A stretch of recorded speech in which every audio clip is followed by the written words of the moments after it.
Hi friends, welcome back to VN vlogs. ഇപ്പോൾ നിങ്ങൾ കണ്ടുകൊണ്ടിരിക്കുന്ന വെള്ളച്ചാട്ടമാണ് ചാർപ്പ വാട്ടർഫാൾസ്. തൃശ്ശൂർ ജില്ലയിൽ അതിരപ്പള്ളി വെള്ളച്ചാട്ടത്തിനും വാഴച്ചാൽ വെള്ളച്ചാട്ടത്തിനും ഇടയിലാണ് ചാലക്കുടി പുഴയുടെ ഒരു പോഷക നദിയായിട്ടാണ് ചാർപ്പ വാട്ടർഫാൾസ് സ്ഥിതി ചെയ്യുന്നത്. ഈ കൊച്ചുപുഴ ചാലക്കുടി പുഴയിലേക്ക് ചേരുന്നിടത്താണ് ഈ ചാർപ്പ വാട്ടർഫാൾസ്. ചാലക്കുടി വാൽപ്പാറ അന്തർ സംസ്ഥാന പാതയ്ക്കരികിലായാണ് ഈ വാട്ടർഫാൾസ് ഉള്ളത്. മഴക്കാലത്ത് ഈ വെള്ളച്ചാട്ടത്തിലെ വെള്ളം റോഡിലേക്ക് വരെ എത്താറുണ്ട്.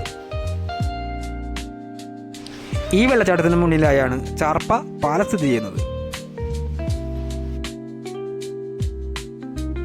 വേനൽക്കാലത്ത് ഈ വെള്ളച്ചാട്ടത്തിലെ വെള്ളം പൂർണ്ണമായും വറ്റിപ്പോകാറുണ്ട്. അതുപോലെ തന്നെ പെരിങ്ങൽകുത്ത് അണക്കെട്ട്, അതിരപ്പള്ളി വെള്ളച്ചാട്ടം, വാഴച്ചാൽ വെള്ളച്ചാട്ടം, അതുപോലെ തുമ്പൂർമൊഴി തടയണ എന്നിവയെല്ലാം ഈ വെള്ളച്ചാട്ടത്തിൻ്റെ സമീപ ആകർഷണ കേന്ദ്രങ്ങളാണ്. അങ്ങനെ ചാർപ്പ വാട്ടർഫാൾസിൻ്റെ വീഡിയോ എല്ലാവർക്കും ഇഷ്ടപ്പെട്ടെന്ന് കരുതുന്നു. അപ്പോൾ നമുക്ക് മറ്റൊരു വീഡിയോയിൽ കാണാം. Thank you.